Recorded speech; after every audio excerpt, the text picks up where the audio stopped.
Евроатлантската перспектива на Македонија, прашањето за името и можностите за развивање на билатералните односи биле теми на кои телефонски разговарале премиерите на Грција и на Република Македонија Алексис Ципрас и Зоран Заев, соопшти кабинетот на грчкиот премиер. Ципрас и Заев размениле мислења и за промовирање на мерките за градење доверба меѓу двете земји, како и за состојбата во регионот. Ципрас му честитал на Заев за преземањето на премиерската функција и уште еднаш ги повторил грчките позиции во однос на спорот за името, се вели во соопштенијето од кабинетот на грчкиот премиер. Се очекува наскоро да има и средба на министрите за надворешни работи на двете земји, по поканата што ја упати шефот на грчката дипломатија Никос Кодзијас до неговиот македонски колега Никола Димитров да ја посети Атина.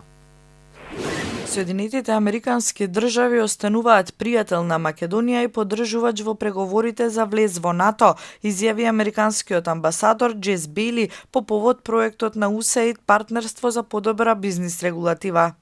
The United States has always supported what is in the Bucharest Summit Agreement, which is that we will support a mutually acceptable solution to that issue. Американски држави отсекогаш поддржувале Македонија и Букурешткиот договор и поддржуваат заеднички прифатливо решение. Исто така ќе кажам дека е добро што Македонија има разговори со Грција и со другите земји во соседството. Јас нема да бидам оној кој што ќе зборува за исходите ќе зборуваат само партнерите, како и Македонија. Јас само ќе кажам дека САД отсекогаш ги поддржувале и ја поддржувале и ќе продолжат да ја поддржуваат Македонија на нејзиниот пат и аспирации кон Европската унија и кон НАТО. In NATO and the EU, and we look forward to Macedonia, what I believe 75% of the citizens of this country say they want, which is that goal, membership in NATO, the EU, integration into the Euro-Atlantic community. Премиерот Зоран Заев во вчерашното интервју на националниот сервис истакна дека црвените линии се јасни и не мора по секоја цена да се стане членка на НАТО и Европската унија. Но ја најави и стратегијата како да се исполни условот за членство во НАТО и почеток на преговорите во Европската унија. Членството во алијансата според Заев е можно ако Грција го ослободи ветото. Ние сме заокружени во една дупка во НАТО аспектот гледано. Романија, Бугарија, Грција, Албанија и Црна Гора се веќе членки на НАТО. И ние останавме овде како нешто заборавено. Верувам дека и геополитички интерес и на НАТО алијансата да ни помогне да се тргне тоа вето со еден пријателски пристап и од страна на Македонија кон Грција, за да можеме да чекориме понатаму. Заев се надева дека Македонија ќе успее да ги исполни критериумите за да ја надмине условената препорака за добивање датум за почеток на преговорите со Европската унија. Еден од главните приоритети на новото претседателство на Европската унија, предводено од Бугарија, ќе биде датум за преговори на Македонија. Тоа е уште една охрабрувачка порака која што треба да стигне овде, но сето тоа е од нашите пријатели од надвор. Европската унија, Вашингтон, не знам, Бугарија, се надевам ќе има вакви пораки од Грција, ќе има пораки од другите соседи. Зошто ги спомнувам Бугарија и Грција посебно? Заради тоа што тие се членки на Европската унија. Ама сето тоа ќе биде безцелно ако ние не им дадеме причини на тие што сакат да ја помогнат на Македонија, а тоа се пред се европските институции или еве Бугарија со ваков еден исчекор. Премиерот потврди дека пописот ќе се заврши за најмногу 2 години откако ќе се исполнат условите. Според него само подготовката трае отприлика година и половина. Премиерот Зоран Заев во вчерашното интервју на македонската телевизија рече дека за време на преговорите со Никола Груевски имало барање за амнестија на функционери од ВМРО ДПМН. Заев даде информација дека во буџетот има 6 милиони евра, но дека јавниот долг сигурно надминува 50% поради искриените, а дел и неисплатени фактури. На оваа негова изјава реагира од ВМРО ДПМН. Заев лажеше дека кој било од ВМРО ДПМН во разговорите со СДС побрал каква било амнестија. Човек што е 2 пати аболициран за криминал, веројатно со ваквите дезинформации сака да си подготви терен и за трета амнестија за случајот подкуп. ВМРО ДПМН и досега во повеќе наврети демантираше дека воопшто се разговарало со Заев на оваа тема, стои во соопштенијето од ВМРО ДПМН. Во истото се дополнува. Заев излажа дека во буџетот се останати само 6 милиони евра. Неговиот министер за финансии се пофали дека на 5 јуни се исплатени околу 77 милиони евра од буџетот на име на субвенции, стипендии и пензии. Вистината е дека новата влада на СДС во буџетот доби 130 милиони евра, освен ако Заев не сакаше несвесно да признае дека 124 милиони евра мистериозно исчезнале. Од ВМРО ДПМН уверуваат дека и Заев лажел дека јавниот долг изнесува над 50% од БДП, а дека скриениот долг изнесувал над милиард евра. Фактичката состојба гласи дека јавниот долг на 30 април 2017 година изнесувал 45,9%. Со овие паушални бројки и лаги Заев и практично го загрозува кредитниот рейтинг на Република Македонија и ризикува кредиторите во иднина да бараат повисоки каматни стапки, се вели во соопштението од ВМРО ДПМН. Од таму уште додаваат, начинот на кој што Зоран Заев пристапува кон суштинските прашања е крајно несериозен и загрижува. Опасно е човек на негова позиција да ги релативизира сите прашања и дека бега од конкретни одговори и одговорност. Во соопштението од ВМРО ДПМН се заклучува, граѓаните од него не очекуваат лаги и манипулации, туку очекуваат да ги исполни ветувањата што ги даваше пред избори. Граѓаните очекуваат Република Македонија час поскоро да стане членка на Европската унија и НАТО, без да се задира во идентитетските прашања. Граѓаните очекуваат нови 500 километри автопат, а не лаги како изградба на постојните била закочена. Граѓаните очекуваат 16.000 денари минимална плата и 30.000 просечна, а докторите очекуваат плата од 100.000 денари. Стои во реакцијата на опозицијската партија. Независниот синдикат на полицијата бара измена на законот за извршување на санкции и предлог за колективен договор на ниво на дејност. Синдикатот ќе настојува и подобрување на работниот статус на припадниците на затворската полиција.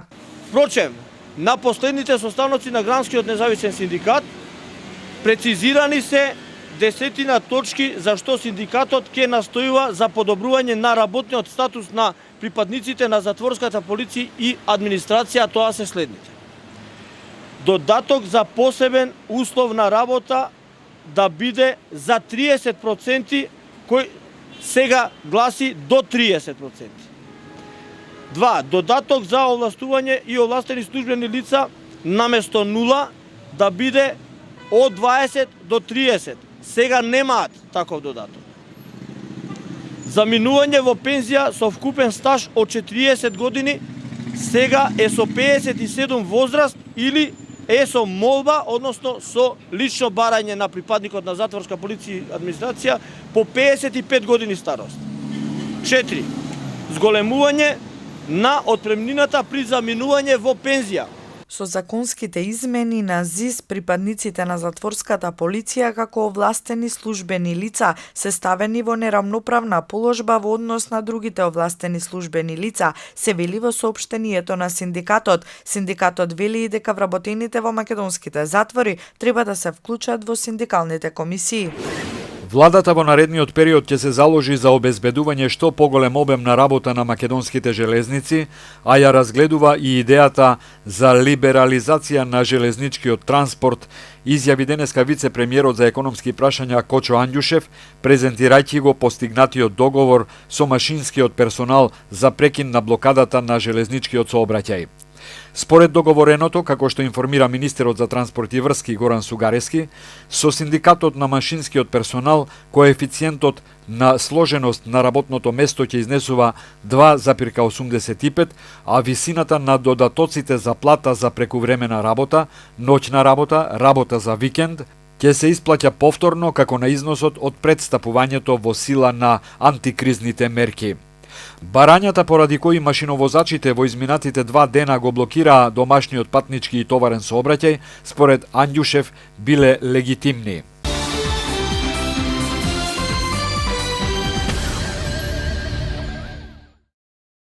Поранешниот председател на Европската комисија Жозе Мануел Баросо предупреди дека ризикот од излегување на Грција од еврозоната се уште постои, но тој ќе зависи од активностите на грчката влада. Баросо истакна дека Грција веќе не е систематски предизвик пред еврогрупата, каква беше во периодот 2011-2012 година, и дека државите и меѓународните пазари веќе се подобро подготвени да се соочат со слични предизвици. Сегашниот директор директор на Goldman Sachs International. Додаде дека некои во Европската Унија веруваат дека еврото ќе биде подобро без Грција, а други одат дури и подалеку, изразувајќи подготвеност дури да платат за излегување на Грција од еврозоната. Британската премиерка Тереза Меј изјави дека е подготвена да ја намали заштитата на човековите права со цел да спроведе поефикасна борба против екстремизмот. Таа нагласи дека властите на Обединетото кралство треба да бидат во состојба да направат повеќе за да се борат со терористичките закани, вклучувајќи го ограничувањето на движењето на лица осомничени за екстремизам, кога полицијата има доволно докази дека тие представуваат закана, но не доволно за да ги задржи. Ако нашето законодавство во областа на човековите права не спречува да го направиме тоа, ние ќе ги промениме законите за да можеме да го направиме, истакна Меј. Таа исто така повика и на построги пресуди за осудените за терористички дејности, како и за олеснување на процесот за депортирање на странските граѓани кои се осомничени за екстремизам. Рускиот председател Владимир Путин во интервју за документарниот филм на Оливер Стоун оцени дека ако студената војна меѓу Русија и САД се претвори во жешка со користење на оружје за масовно уништување, никој во светот нема да преживее. Путин ги утврди руско-американските односи како најлоши од времето на студената војна. Тој истакна дека темелот на меѓусебната соработка кој се формирал во текот на претходните децении беше уништен. Инаку интервјуто е дел од документарниот филм на Оливер Стоун за Владимир Путин, кој во САД ќе биде емитуван од 12 и 15 јуни.